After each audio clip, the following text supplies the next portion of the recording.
Welcome to Clever Title Pending with your host, Brian K. Morris, independent publisher, freelance hybrid author, award-winning playwright, and former mortician's assistant. Don't send him title recommendations because Brian knows exactly what he's doing. So just sit down and look pretty as Brian K. Morris scrolls through your comments and plays with his mouse. Join him on Tuesday nights at 8 p.m. Eastern, 7 Central, for Evening Pandemonium and Moonlight Madness.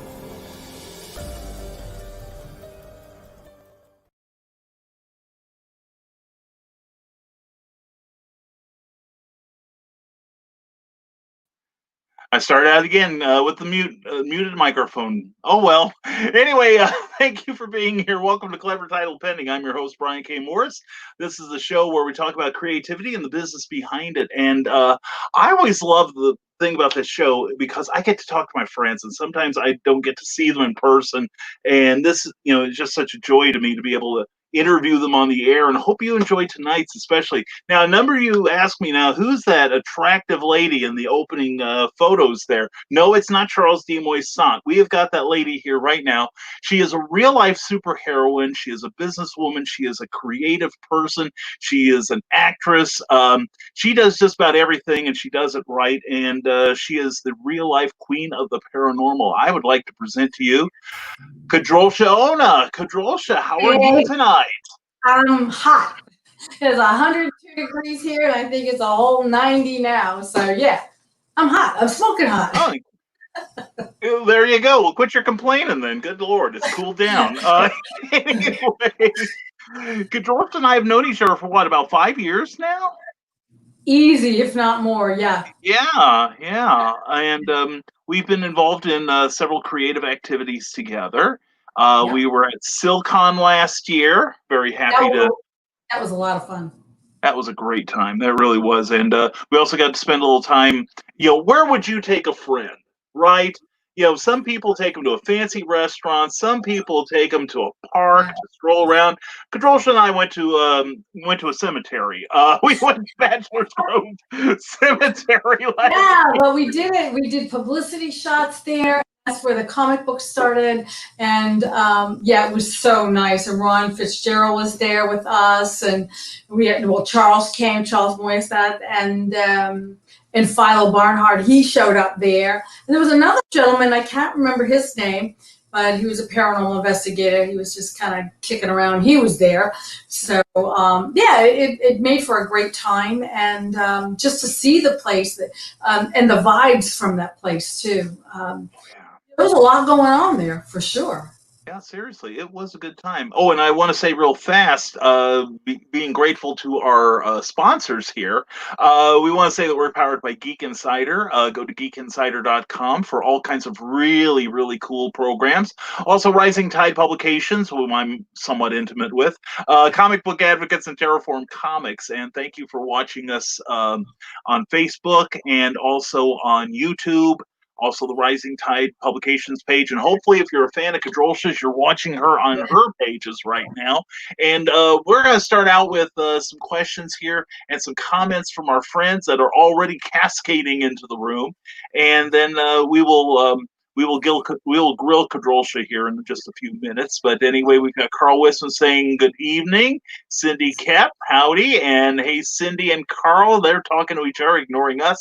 Meredith Loughran, who put together that video that you saw in the opener here, Kadrolsha, says, hello, friends. I'll be listening in the background while getting some work done. Hugs and loves right back at you. And incredible writer Bobby Nash saying, hi, Brian. Hi, Carol. Yeah, do you know Bobby Nash? No, I see the pictures and I'm waving. Okay. And there's Amy Hale, who was at SilCon with us last year. Hello, Brian. Hello, KO. Mm-hmm. And that's what we call her, KO, because it's like I tell people, you say your name, would you please? Kadrolsha Ona. You hear that roll when you say that. I keep telling everyone that I feel like I'm mispronouncing your name every time I say it with my guttural Hoosier accent. And Sarah wants I figured out why Okay. it's difficult for some people to do the role like that.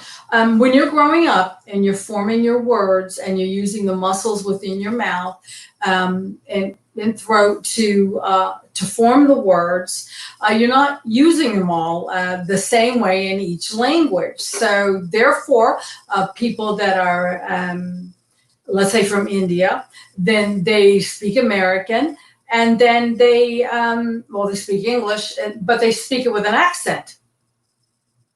That's Because true. That's their true. muscles are formed one particular way, and it makes that accent.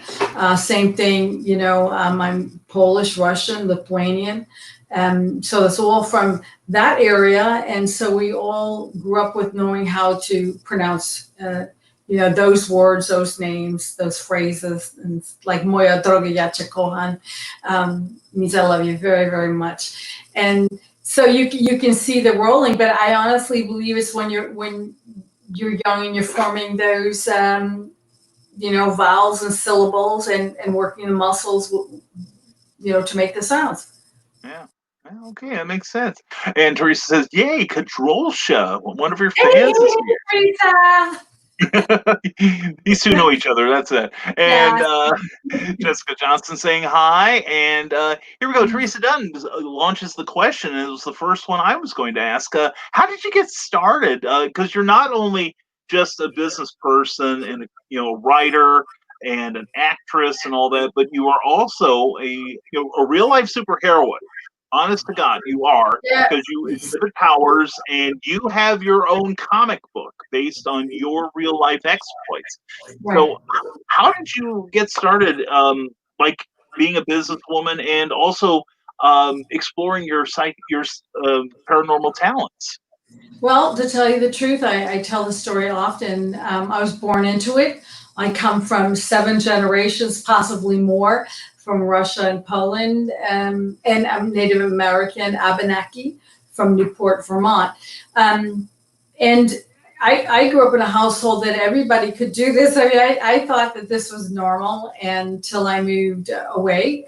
My family, we moved like for high school years to Massachusetts, and subsequently after that, I stayed around and went to New Hampshire. But yeah, I just thought that we all could do this, and it was for many, many years that way. So that's how I started. It was already there. Well, very cool. Now you've, like I said, you've also been like, you've had your various TV shows. You like KO the Hunter, right? It was CC the Huntress. CC the Hunters. That's it. I did about 85 shows. It was a show where I did a lot of physical stunts, physical paranormal, like the ghost hunters get lowered on a swing into a well. I actually freehand climbed down a well, and while they were filming and things like that. So it was a different type of an adventure show. We were live to tape. There was no going back and let's edit this or that. I mean, we either caught something or we didn't, like that. So that was a lot of fun. That was on regional cable out in this area. And then it went to a lot of cable outlets all over the United States and the world. So that was a cool thing. And yeah, I did. I like that show. A lot of people remember it, and they keep calling me Cece, which is great because who can pronounce Qadrasha? Nobody. So that's why we went with Cece at first. We just went with that and stayed that way. And so when I decided I wanted to step out of the local paranormal or, doing the local events, to more of a international brand and trademarking the Queen of the Paranormal, then I started to use my name. And people were like, oh my God. And they reported me 100 times on Facebook for using the wrong name. So I had to keep, sending in all my information to Facebook and then put the site back up. It's like, no, it's legitimate. It's me. Oh my God, that's wild. Yeah. So, how did you make the transition from like reality TV star to, I know you do a lot of film right now. How did you make that transition? I've been doing films for I'm not going to say all my life, but I mean from a teen up. A lot of movies, and I did a lot of extra work. Whether it's credited, uncredited, it's still paid, so that paid, a lot of the bills. And I guess I figured early on that, the time and the effort to be like this starlet in Hollywood or something like that, maybe was not my calling. But God, I love to do the extra work and be connected to the films and the people. So if you go to my IMDb page, you'll see a legacy of so many years ago. I mean, way back to Jaws. I was a teen on the beach. And so a lot of people don't realize any of this stuff. They just think she was a ghost person or something. No, I was a singer in bands and did movies and did the paranormal and continue to do all of them, even all these years later. So very cool, very cool. Sarah, who is a big fan of Silcon, says, I've done professional paranormal work with a team, also exposed to it being normal since birth. Not everybody has that luxury of being familiar with the unfamiliar, with the paranormal. Yeah. And I think it's good that you have that exposure. And she also adds, the paranormal ain't so para to us, is it? No, got it all. Yeah. Yeah. I know that you have an aggressive personal appearance schedule. Yes, put it it was mildly. all pretty much cut short. I love to feel the energy from other people. I love to embrace people, and I like to feel their hugs and the warmth back. But now with the COVID-19, it's a little difficult to be hugging on people and giving them a kiss on the cheek. I think safety comes first, and all the Comic Cons kind of went bye-bye. A lot of the movie things too. I did do green screens now and then, but a lot of the work dried up. So I started to get creative and put movies together that didn't require, going to a movie set. We got Celebrity Ghost Hunters, the movie is in development right now. So that's cool because I'm going to ask people to send in their video auditions. That's the next step to see how we can line all this up and get that going. And then also working with you, Brian. I wouldn't work with anybody else. I mean, you're fabulous. And as far as I'm concerned, and all the comic books that I've sold that you've written, well, there you go. Yeah, you did a good job. And we're working together now. And tell the people about the format we're using. It's something wild, like back from the 30s. Yeah. Well, to give everyone a little background on what Kadrolsha is talking about, well, bless you. Our first experience working together was for some stories that are coming out from Silver Phoenix Entertainment in the future issues of the Haunting Tales of Bachelor's Grove. And I think that's where we got to be friends, really, because we had a couple talks on the phone, just kind of getting to know each other. But one day I was writing a story, and I'm like, well, I want to make this true to how she does what she does. And I'm like, well, how do I find out? So I'm like, well, do I go to YouTube? Do I go looking on Google? And I'm like, Brian, you're an idiot. You're a friend of hers on Facebook. Why don't you just drop her a line and see if she'll tell you? And she was more than generous with the information, which is something I want you to. I would like you to tell our friends about later on. But you gave up the spotlight, so it's now my turn. Anyway, so we wrote several stories, and then Kadrolsha decided to publish her own books, and we did.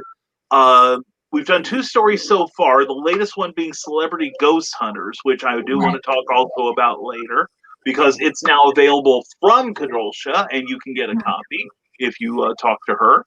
But the next one we're doing is really different because, and this is KO's idea too, which I'm really happy with. But we're going to write a comic book story, but it's in a style called fumetti, which is a classic Italian form of storytelling. But whereas you see illustrations in a comic book, kind of like Don't Sue Me, DC, like this. sequential art and everything, except in what we are going to be working on, it's going to be done in pictures, photographs of Kadrolsha and her supporting cast with real backgrounds and all kinds of real cool stuff. And I already got the outline for it. I'm really excited to get started on it, like real damn soon. And Yeah. Kadrolsha's going, damn right you are. But anyway, that's what we've got. We don't have a title for it quite yet, but I'm really excited about it, and we will be having more information on it as the project comes together. Because if there's one thing I think you and I know how to do, Darwin, it is promote. Yeah. So, and I don't know if you're looking at the comments, Kadrolsha, but we've got a question here from Bill Sarton of Danville, Illinois. Sure. What was your first paranormal experience, and did you believe it right away, or did you try to rationalize it initially? Well, I think when you're at the age of 3 to 5 years old, I don't think you're trying to rationalize it. I think you actually believe it. As far as I'm concerned, with the dream interpretation and spirit communication, that was something that we did all the time, like around the dining room table, with my babcha, and she would talk about the dreams and what things meant, and who that she could connect with, and the list would just go on. So. But I do have an experience where my parents became quite aware, and this is when I'm trying to maybe 3 or 4, could be 5, but we were in a car going over to my chacha's house, my chacha Salcha, which is Chacha Sally, Aunt Sally. I'm still going back to the bilingual. I can't remember. But my chacha Sally, Aunt Sally, and I said that I want to go over there, and my father's like, "Why?" I said, "Well, we have, I guess in baby language, we have family there, or we're there," and he. My mother said, don't bother with that. And my father says, no, I want to see, like, what's she going to do? So I was pointed to different roads in the cemetery, and lo and behold, come up a hill around a corner, and there were gravestones from my family right there. And my father just couldn't believe it. So when we got done visiting Chacha Salcha, we ended up going back to my babchas, and she verified it that yes, indeed, that there were people from our family there, which my mother and father didn't even know. So that was something that brought awareness to my parents that I had some kind of a gift. Okay, very cool. And now that brings up a question. Now, having experienced, what we would term paranormal experience, to you it was common. When did you realize that other people didn't see the otherworldly existence as you do? When did that happen, and what was your reaction? I would have to say when I was entering into high school, we had moved away. We lived in lots of places. My father was in the Air Force, and so we traveled a lot, went to school in different parts of the United States. And then we settled for high school up in New Hampshire, where he had a job. And of course, coming from, I have a bit of a Southern accent. That's because for living in Maryland and Corpus Christi, Texas, Richmond, Virginia, all these places where you have a little bit of an accent. But I come up to New Hampshire, and I was like in Yankee territory. They didn't want to hear me. Anyways, it was funny.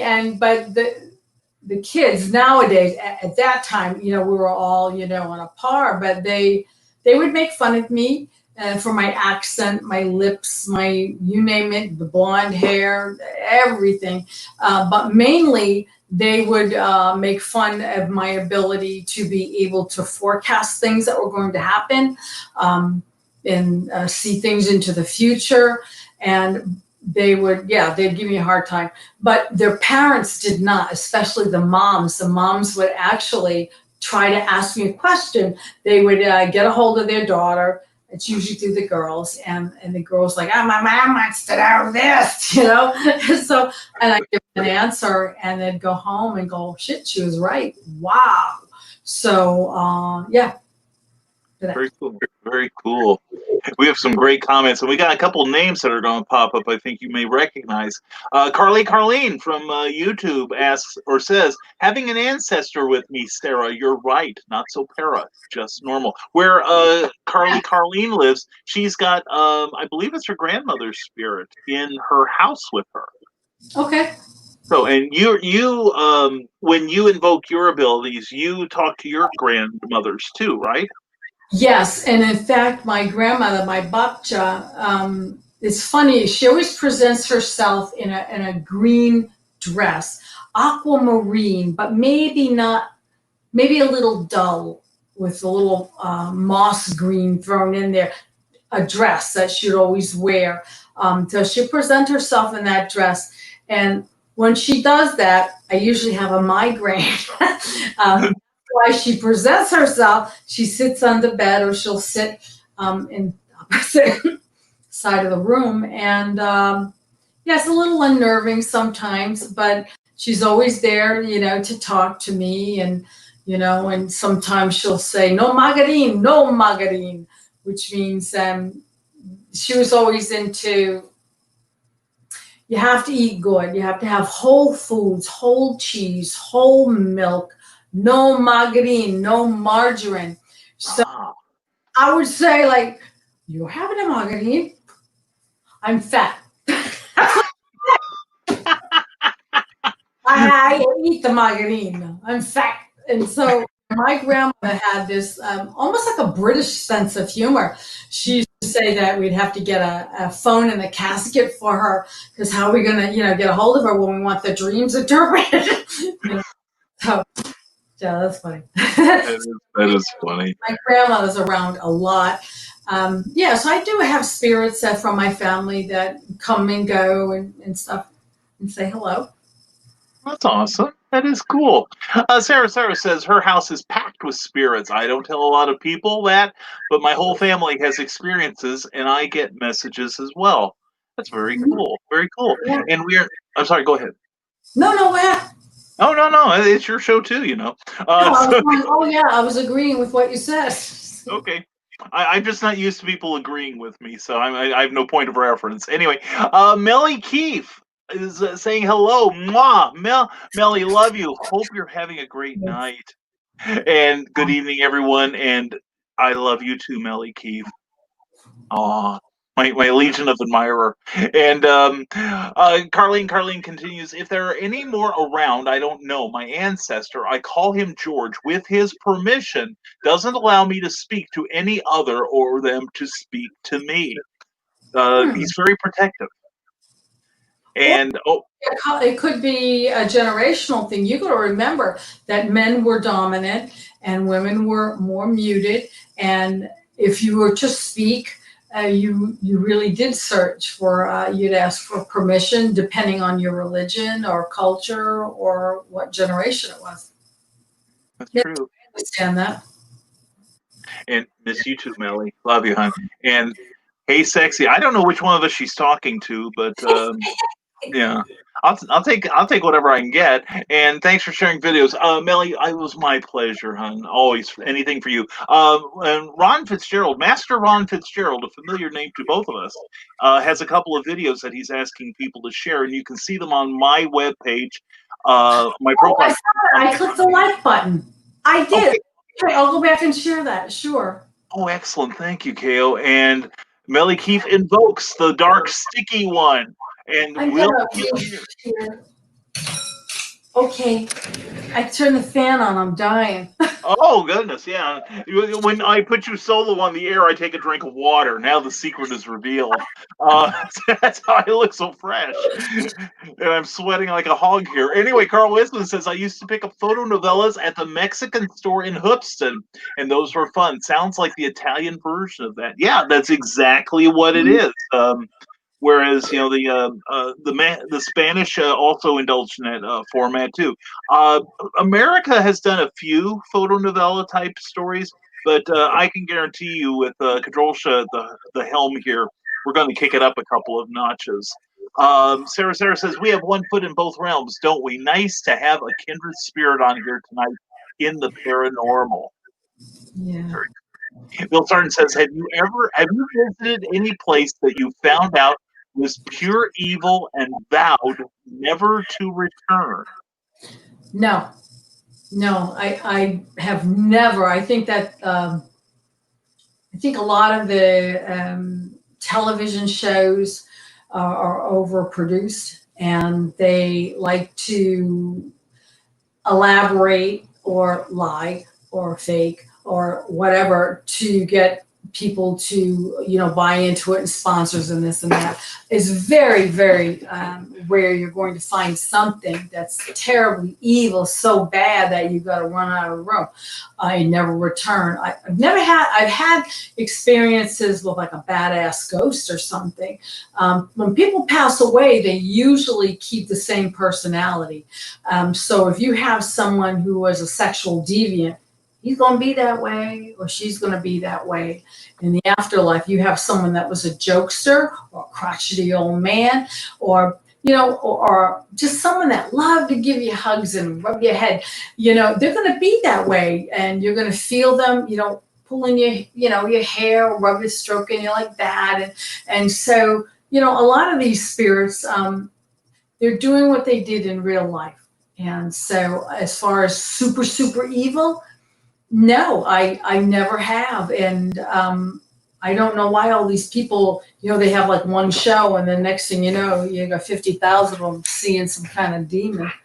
And I don't know where it is. So, maybe it's because I pray. Please help me, save me. Well, that's it. You did, when we went to Bachelor's Grove, you did pray to that nobody from there followed us home. That's right. I always bless the area beforehand, and then always clear and stuff before I leave, because you never know, somebody might like your energy, and they just think, hey, this is a groovy thing. I think I want to hang with her for a while, and you're like, I got to get on a plane in 3 hours. You cannot come home with me. So don't have a ticket. Yeah. So you have to be smart about ghost hunting with attachments. You got to remember, we're dealing with energy, and energy loves energy. It's like a magnet. So that's what you have to be careful for, is that. But as far as having a demon or possession, that's all great for TV. But in actuality, it really does happen. But I only think about 2% of the time out of 100. And so that's not much, So I wouldn't be all worried about that for sure. Let's say prayer. Let's hope. And, yeah, really.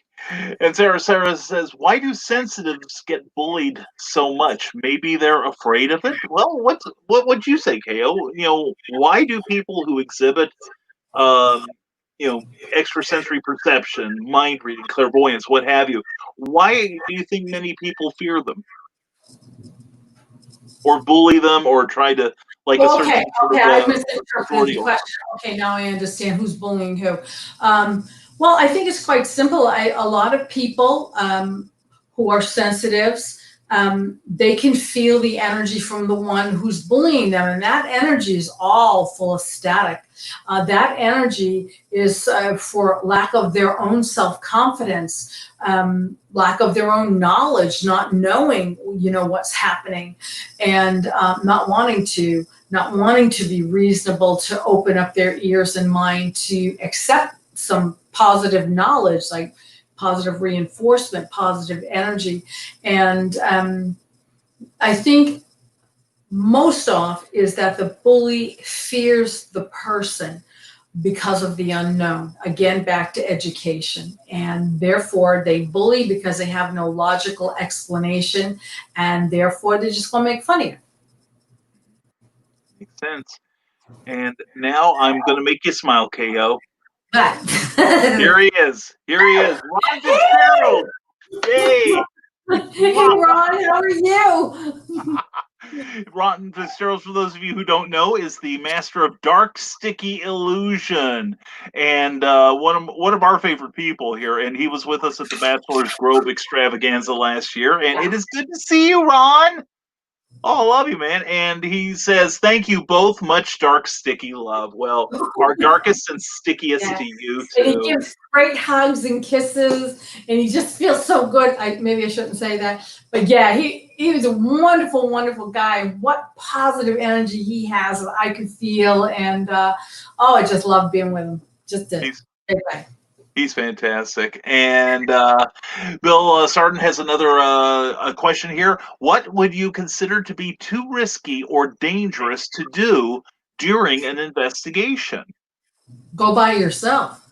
That is very risky, and it is extremely dangerous during any kind of investigation. Always bring someone with you, and there are many logical reasons why. For one thing, people like to ghost hunt in the dark. There's really no reason for it. It just looks scary, and it is. It gets your adrenaline going and all the stuff going. Like you can't see real good because it's in the dark. Woo! But in reality, it's just as creepy during the day. When you have energy impeding energy, let's say spirit energy and human energy alive, may put you off balance a little bit because you're not used to it. You may stumble. You've got gravestones, rocks, roots, anything. You could fall, bang your head. Who's calling for help when you're knocked out or your head's split open? It's not a good practice. You don't know who could be in the woods, graveyard, etc. Haunted home, haunted house. People hide out in the dark. Maybe they want to rob you, and many different things. I just think being safe by bringing somebody with you is extremely important, and also let people know where you are. Because if you don't phone home, they can send someone to come and get you. They'll know where you are. Always practice safety first. That's what I say. And do it legally. But if you can get away with it, well, hey. No. Didn't hear it from me. Didn't hear it from me. We would like to disavow any of the comments made by Kadrolsha Ona right now. No, no, but and putting in a plug for Celebrity Ghost Hunters, the comic book, which, by the way, Kadrolsha plotted it. I did the scripting, and Eric Hawkins did the artwork, the beautiful artwork for that, and that was based on a real life investigation with. Yes. You want to tell the folks about that? No, go ahead. You'll watch me stumble over names. Jimmy Starr, talk show host Jimmy Starr, his main guy, Ron Russell, and Eileen Shapiro of the Huffington Post, along with Kadrolsha, went on a visiting, I like to describe it as an abandoned sanitarium. Well, at least most people think it is abandoned. However, the energies left behind due to the cruel behaviors that happened during a lot of, back in the day before the mentally impaired were treated with respect and with courtesy and with care and with love. And a lot of their energy got trapped in these places. And Kadrolsha and her team went in with the rock star and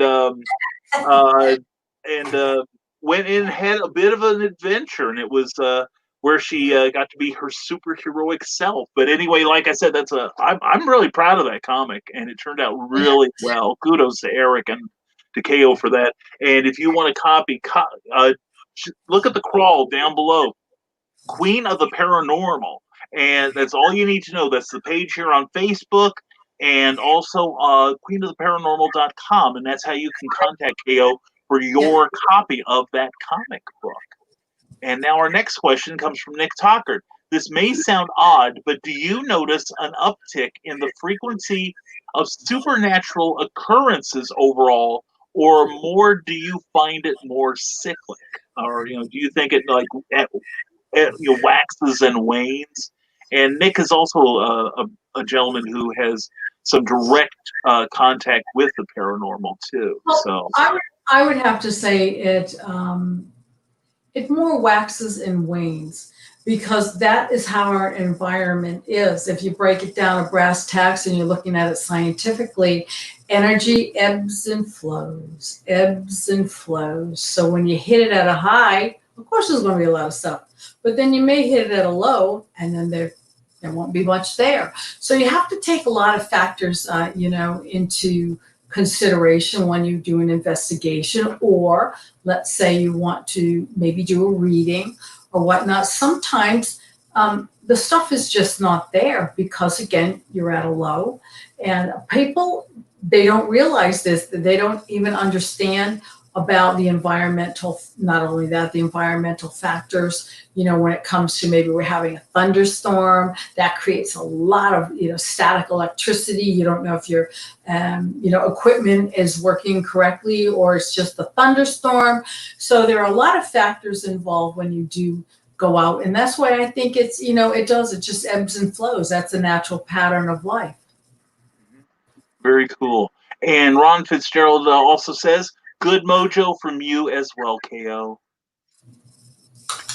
See, we bring people together on this show. Yeah. See, and Joe McKeel, who has a podcast called Stupid O'Clock on 9 p.m. on Thursday evenings and 11 p.m. on Saturday nights. The wonderful Joe has a question. Has Kadrolsha ever been to the Old South Pittsburgh Hospital in Tennessee? I was a member of the first group that investigated the place. Really? No, I've never been there, but I've heard of it. And I've heard of, there was another place, hospital. Well, I've been to so many places. I got to start writing this stuff down. That's what you got me for. Oh, that's right, Daddy. No, I haven't, but it's amazing when you get to be the first group to go out and do a paranormal investigation and document all the stuff, and you cull the information and then you present it. So can I ask him a question? Please, by all means. When you presented your information to the people that allowed you to go into the hospital, what were their thoughts on what you found? Did it match up what they already knew that you'd find? Or was there something new that, you were able to tell them? Good question. Very good question. And Ron Fitzgerald says the new comic sounds awesome. I think it's going to be. Then we gotta get one with you, dude. We gotta get you involved in this as soon as I squeeze another 20 or so hours in each day, right? Mm-hmm. Yeah. Yeah. Nothing wrong with that. Anyway, Teresa Dunn asks, do you ever try contacting the dead from your paranormal journeys? Actually, yes. I'm glad you asked that, Teresa, because people it's strange. I do Comic Cons. I don't so much do Paracons. I did years ago. I did them, and I haven't done one for about a good 6 years now. Reason being, because it's like you're singing to the choir. I know everybody there. I don't know what I'm going to teach them that's brand new. I mean, it's, you get the same group, same people and stuff. And I think that's great. I love the camaraderie of a Paracon. I do. You get to see your friends. It's fun, it's great. But what I wanted to do with my career was to step out of that, go to the general public, which would be the pop culture events, and speak to people that don't know anything about ghost hunting, don't know anything about any of that kind of stuff. So it's easier for me to teach at that level. And I love doing that. I think it's just fantastic to be able to reach out. And so what we do at these Comic Cons and different events that I do for the general public is we'll go out. And a lot of the times it's with celebrities and some politicians, and we sign NDAs, and nobody can tell anybody, oh my God, I took this one out or that one out. And we go and experience the paranormal together. It not like shows on television, but like actually really doing it. And so they can feel it, experience it all on their own. And then I'll get a phone call, and they'll be like, you know what? Remember that ghost we communicated with?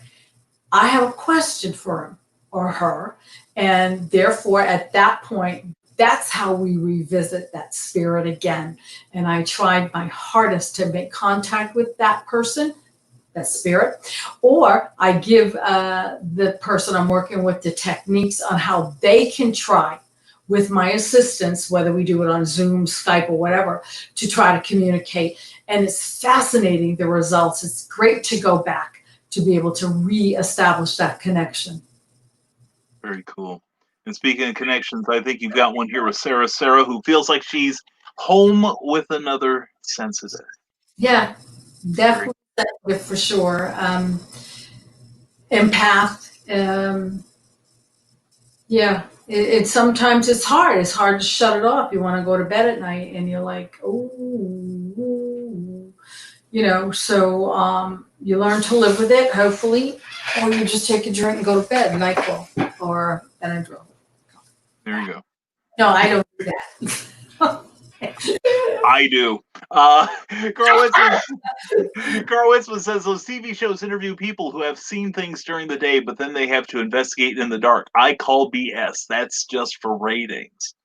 And Sarah says, I'm sorry. I agree. Yeah. And Sarah says there's a lot of work done that doesn't make it to TV, Carl, for ratings and for the time slots. And Eric Hawkins says, yeah, that comic turned out really well. That Eric Hawkins is a superstar. Yes, he is, for sure. He is a superstar.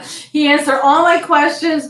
I would write to him and hey, I really don't know this business. You guys know this business. So, I would ask, and I'm sure, Eric probably thought, oh my God, she's asking me such lame stuff. But I really needed to know. And his advice, and you would do the same thing, Brian. And yeah, you're both comfortable guys to be around. Well, I think the three of us make a good team. And Sarah's showing the love there. And Bill Sargent says, I always loved every Halloween when the late Richard Crowe would go on WGN Radio in Chicago, telling all of the greatest paranormal stories linked to the history of Chicago, plus the ghost tours he conducted year-round. I only know that Troy Taylor doing something similar. Did you ever think of doing tours as well? I don't have time. I would love to. I've been to a lot of these areas. I've been, to Chicago. I've been to Maine. I've been to Texas. I've been all over the world, and I go to a lot of different places. I like to go to places that aren't done to death, because, no pun intended, because the energy just really isn't there. The place is kind of like living on its laurels a bit here and there. So I do. I like to go to different places, and it's almost like I'm giving myself the tour, but on my own. Maybe I'll bring some friends. I'll bring my husband with me, my kids with me, and we walk through the areas and try to, feel what's left. But yeah, I think the tours are very valuable if done correctly, if the history is accurate, and if it's not embellished to the point where you're seeing like pink elephants or something, because I have been involved in different events where the people beyond exaggerate what they think is going on, and they really shouldn't do that around me, because I am smart, and I'll catch her right there, and then I'll use that to my advantage. That's right. Very cool. And Eric Hawkins would like to know, speaking of hospitals, were you able to visit the Alexian Brothers Hospital before it was torn down? No, I didn't go there, but what I did do, which was fascinating, is under the streets of Salem, Massachusetts, there were tunnels that came in from Derby Wharf. And this was during the taxation era. And so what they did is they did not want to have to pay taxes. Actually, they didn't want to pay the king first. And then when that went away, they didn't want to pay the taxes. So they would bring the items in to sell in the stores through these tunnels. And the tunnels would go right to the stores. Well, the tunnels were being collapsed because they had to do road, improvements, rewiring, all this kind of stuff. So I was able to go in there and film I think I was the only one that's ever been in there to film, and the last one too. So that was a fascinating thing, because in those tunnels, they actually had rooms that had fireplaces in them and a whole bunch of stuff. It was just fantastic. And they also had a corridor which was connected to the Peabody Science Museum, which is a beautiful museum right there in Salem, Massachusetts. Has a whole bunch of history in there, but they had a lot of the artifacts were stored that they weren't using in this corridor. So I was able to see a lot of that too. Cool. Ron Fitzgerald says, I'm all about it, my friend. Definitely, definitely. Joe McKeel says, I did not do first presentation, but they were blown away. I captured the quote, famous quote, door lighting up video they talk about. Made many trips there on my own team. Excellent. Congratulations. That's great. That is. Yeah, and he continues, I had the first team to investigate the Haunted Hales bar dam, featured on Ghost Hunters and Ghost Adventurers. Yes, that place is creepy haunted, by the way. It is exactly 13 miles from OSPH mentioned above. Wow. A lot of haunting going on over there, huh? No joke. Wow. And Teresa Dunn agrees. That's interesting. Amy Hale, author Amy Hale. Mwah, glad you're here. She says, I've lived in several places with paranormal activity, and I've seen things that I can't explain. I've been told I may attract that kind of energy. Would my being an empath play a role in that? I've also been asked after getting a reading if I was a witch, and I said, not that I know of. I would have to say, because you're sensitive, you're an empath, you are very familiar with feeling the vibes. You've got a calm soul, and that's a comfortable feeling. And what spirit, what energy that's all static wouldn't want to feel that comfort? So yeah, you do attract. Absolutely, you do attract, but it doesn't mean you attract anything bad. You just attract spirits that just want to feel your goodness. That's all. Very cool. And good evening, Rick Bradley. And Sarah says we need to spend time together. I fully agree. I think that'd be great. I'd love that. Let's get over stuff first, please. Yeah, no joke. Now, until we'll wait for our friends to get some more questions for you, KO. But we're talking about the business side of you. If people travel through various airports, they get to see your smiling face. Do you want to talk about that? I am the face of airport service streaming television, which just mainly means if you see a public service announcement on an airport TV screen, that's me. I write it, I film it, I edit it, and I submit it. I also work with my own paranormal little blurbs. I call them supernatural news bullets. And what they are is 1 minute in length. So travelers worldwide don't have much time. They can't be standing around a TV screen, but they can for 1 minute. And where they're placed in international airports, not just in the United States, but globally. And they're placed on these kiosk machines where you can make free domestic and international cell phone calls. You can also charge your devices on there as you're standing there watching me talk about supernatural. So it's definitely fun. And so you can go to an international airport and you can see me. In fact, I'm the only one that's been on airport television. I was on it with Paranormal 13 News, and then a new contractor took over the contract for that. And after conversation and working with him, he decided that he would like me to be the face of that and to do much more than just do paranormal shows. So I do PSAs. I work with a lot of different people, minority groups, to work on their press releases and public service announcements and things like that. Very, very cool. And I was going to ask you about Paranormal 13. Could you tell the people what that's about? And you're still working with them, right? Right, Paranormal 13 News is just like a news formatted show.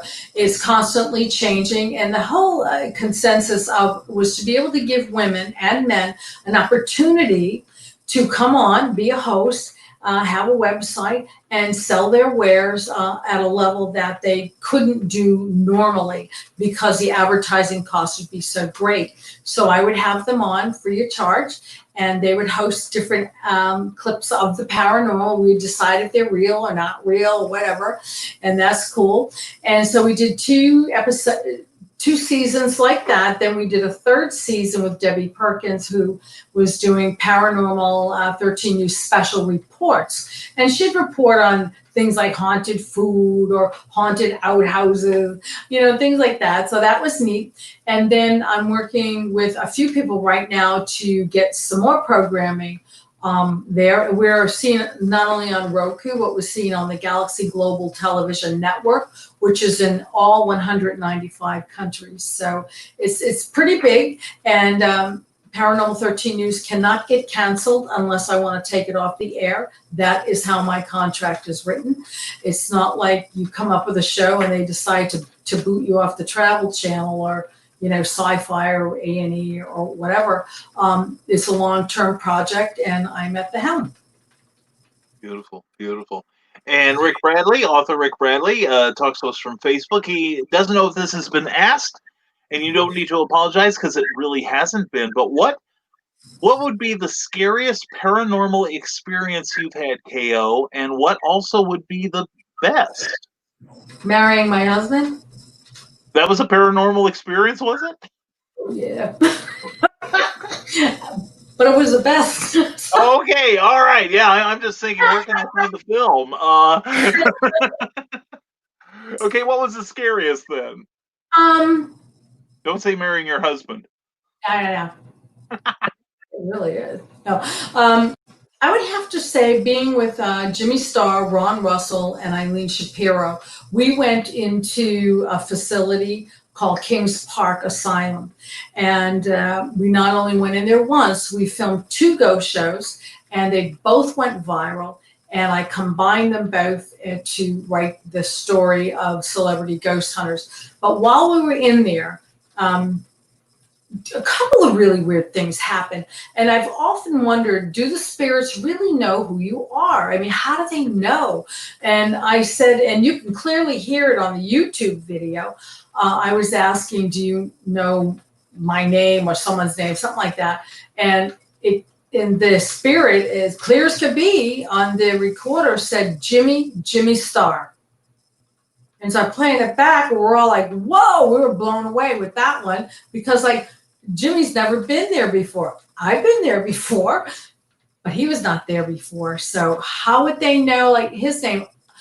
They heard it. They heard us calling him and talking to him. And so I guess spirits have somewhat of a memory. If you're asking a question, gives you a direct class A EVP answer. Jimmy Starr. So that was unnerving. And then what happened was I felt stinging on my chest, and right in front of everybody, these 2 crosses they started out small, and then they went whoop, really big. And then they turned jet black, and they smelled like burnt skin. And they were like, oh my God, why would it stink like that? Well, ghosts, they don't have fingernails. They can't scratch you. That's just ridiculous. What they have is energy. Energy so hot that it can cut you like a laser. And that's what we smelled, was the burnt marks. And that would have to be, I guess for me, probably one of the most terrifying experiences I had was when that was like that, when it hit me. Wow. Now, speaking of celebrity ghost hunters, I happen to be wandering through the Internet Movie Database, falling down various rabbit holes, and I noticed that there was while stalking, examining your film career, I noticed that there was an Eric Hawkins illustration on the IMDb for a celebrity ghost hunters movie. Now, can you tell us about any sort of progress? How far along is that? Or We're scheduled to film in October, and what we were looking for the casting was different people that would like to. Excuse me, my legs fall asleep. But to come on board with us. And what we did was I thought it would be nice to just have the cover that Eric did as the cover of like the movie thing. I mean, it's what it is. So I put that up there. And so the Celebrity Ghost Hunters, the movie, will be a little bit different than us going out on a ghost hunt. It'll be more scripted. It'll be more structured. It'll have a beginning, a middle, and end. It won't be as random of just roaming around an asylum somewhere. And the location, well, we may go to a cowboy ghost town. We may go to a celebrity graveyard. So we have different locations in mind. And of course, you have to do everything legally. And, filming out in California and different areas around the United States, every state, every county and town has different rules as far as filming. So we have to make sure we dot every I and cross every T before we even pull out a camera. wow. Sarah says Bachelor's Grove Cemetery is very active in Decatur, Illinois. Okay, we went to the one in Chicago. There are Civil War, Cherokee, and the activity is insane there. Yeah, and that's the thing. I find that I have found in my limited travels through the Midwest that just about every community has a haunted cemetery or some sort of legend around like an older cemetery. Have you found the same to be true? Yeah, I think so. And, I've often talked about older cemeteries and things. I think I was talking to Philo Barnhart about this and creeped him out. So, you go to these cemeteries and you're like, why do the old ones seem to be more haunted than the more modern ones, let's say from the 1950s or 60s up? Well, I got the reason. The reason is because the people weren't always dead when you buried them, period. Oh, right. Right, they just weren't. And there's a term called spontaneous resuscitation. And that happens when, they think you're in a coma, they can't feel you, can't feel anything, and all of a sudden you go, and you're awake again. And your body starts to function. This stuff happens. And I can't remember the doctor's name, but there's a cemetery out in Vermont that you can actually look down and you can see the doctor who coined that spontaneous resuscitation. He laying in there. And the reason he's laying in there is because he also coined the phrase dead ringer. Oh. Spontaneous resuscitation. Because people would inevitably, and they're in a coffin. Then what? So they used to have a string and they'd pull it and the bell would ring. Well, they'd hire somebody to stand there and look at the glass to see if the guy moves. Because sometimes that's what happens. So that's the reason why in older cemeteries, there could be a problem with that. Very cool. Very cool. Yeah. Yeah, Rick Bradley says, didn't some places tie a belt to the dead body just in case they woke up in the coffin? That's right. Yes, absolutely. Many people hired people just to sit there outside the, right there, right outside the grave, just to listen for the bell, or they had it connected to them so they could feel it move, so they knew to dig up the grave. Very cool. After a week, if it didn't do something, or 2 weeks, I would think that the person's really dead. Mm-hmm. Hello. That's true. And, you hear a lot of legends about, did someone go into the grave prematurely? Kind of reminds me years ago when Geraldo Rivera had his own talk show, and he was doing one on Is Elvis Presley Still Alive? And they happened to have the guy who was the coroner for the county that Nashville was in at the time of Elvis's death. He was one of those good old boys, with his arms around the back of the chairs, just looking all nice and everything. And Geraldo asked him at the start of the show, well, you were the person that, were the last person to see Elvis before he was put in the ground. Tell us the truth. Is Elvis dead? And this guy said, well, if the autopsy didn't kill him, the embalming did.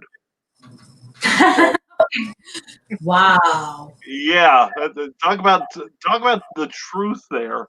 Now, I also know that you have had so many opportunities, and you've reached for them, and you really are an inspiration for Okay. for going ahead and just always moving forward. And you're always so active. You're always promoting yourself. You're promoting other people. You're always reaching out and being so very positive. And this is always going to, you talked about attracting positive energy, but sometimes it attracts the negative energy of the living sometimes too. Yeah. What kind of pushback have you had over the last few years, and how have you dealt with it? You know what? I would have to say it's like being bullied when you're an empath or sensitive. It usually comes from people who are not smart enough to educate themselves to your achievements or accomplishments. They would rather rely on rumor and speculation instead of reading the facts, and write out jealousy because they feel that it should be them doing it. But yet, if you give them an opportunity, which I have, giving them an opportunity, they find that it's much more difficult than they ever imagined. And so therefore, they're damned and needed death for that too. You can't win for losing. I always say, put blinders and earmuffs on and keep going forward.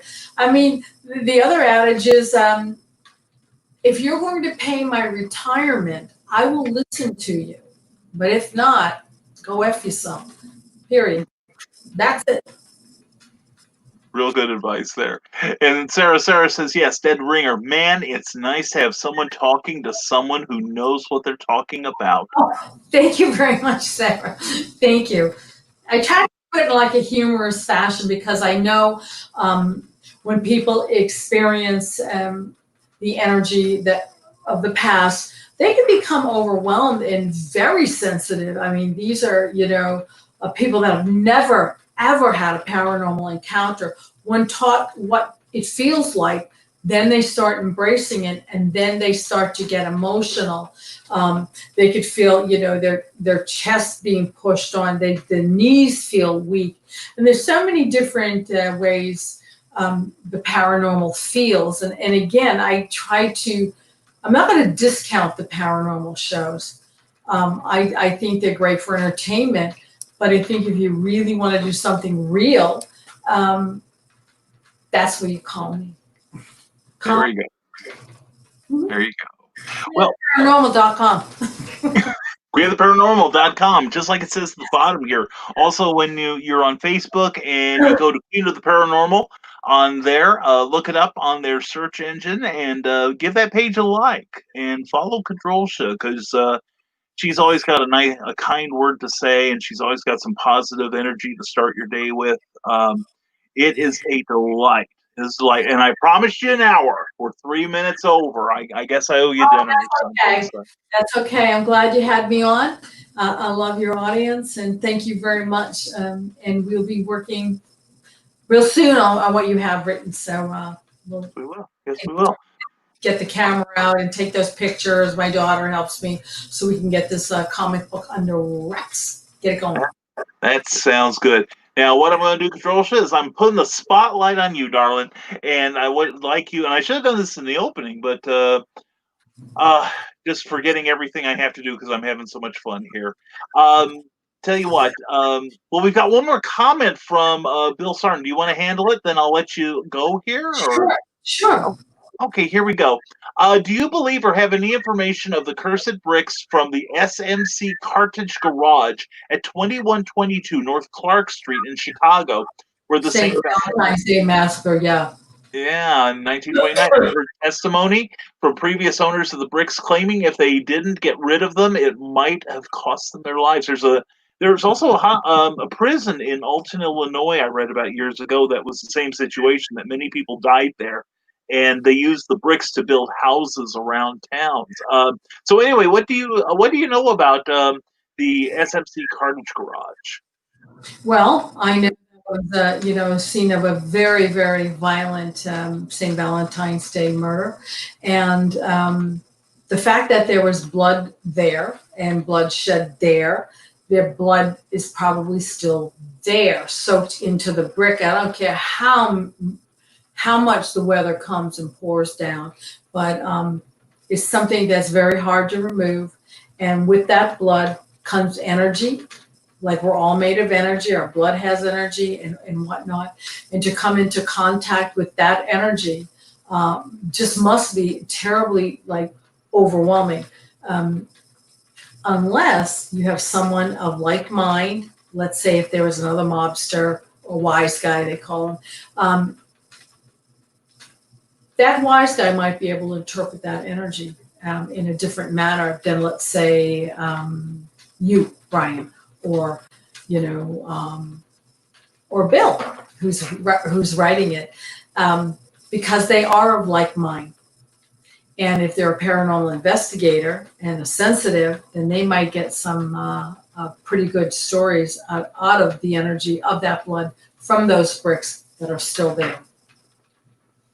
Very cool. Very cool. On that, because there's a lot more to that story and other stories that I'm privy to, but I don't say much about that because that could be a show for another day.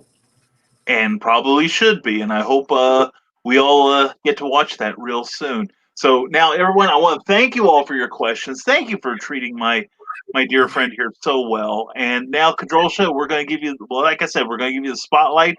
Tell everybody how awesome you are, and tell them every place they can follow you. You can follow me. The best place is to go to my website. That's queenoftheparanormal.com. From there, you can get to all the different shows I host and social media sites that my shows have and I have. You can go to the store and purchase things. You can read more about me and what I do. I do have a major announcement coming up in about a week or so's time. We're just waiting for a few more shoes to fall into place, I guess, pieces of the puzzle. And that's going to be an amazing thing. And with that particular announcement, I'm going to be able to help more people. What people don't know, if they don't know about me, is I'm dedicated to helping others succeed. And if I have an opportunity that I can help you with, I'm right here. And that's what I like to do. I also am an animal rescuer and a people rescuer too. They can see on Facebook, somebody sent me some pictures of an on the water rescue where I had to swim in the swift river, and we did a rescue, and we did it all done. Everybody's safe before the Coast Guard or the fire department even got there. So I'm glad they got pictures of it. I didn't know, So I have an iPhone. It stayed intact because you can go 2 feet under the water with those. So it's okay. But queenoftheparanormal.com. You can get into all the different television shows that I've done. From there, you can get into my IMDb page, and you can see all the movies I was an extra on, or like that. So that's always fun to see. And thank you very much for having me on. I appreciate it, and I love you all so much. Thank you. All right. Thank you, Cleo. I love you too, and thank you for being on here tonight. You are, as always, a joy. Thanks. All right, I'm going to mute you now, and hang around if you would, and then I'm going to take the spotlight here because my rampaging ego demands it. Anyway, thank you all for being here tonight on Clever Title Pending, and thank you for watching us on YouTube and Facebook, and everyone who's listening to us on iHeartRadio. We are brought to you by Geek Insider, Rising Tide Publications, Comic Book Advocates, and Terraform Comics. And next week we'll have another amazing guest. But anyway, thank you all for your questions and your support. We really appreciate it. Love you all. And remember, as always, stay smart, stay safe, wash your damn hands, and never apologize for being awesome. Thank you, one and all, for watching and listening to Clever Title Pending. Thank you for tuning in to Clever Title Pending, a Rising Tide Publications and Brian K. Morris production. A member of Comic Book Advocating Network and sponsored by GeekInsider.com. Become part of our show with sponsorship and advertising opportunities. For details, contact advertising at geekinsider.com or visit podcast.geekinsider.com. The Geek Insider podcast is available on your favorite app, so please hit the follow button and share it out to your friends. Because if you don't, you might have to turn in your geek card.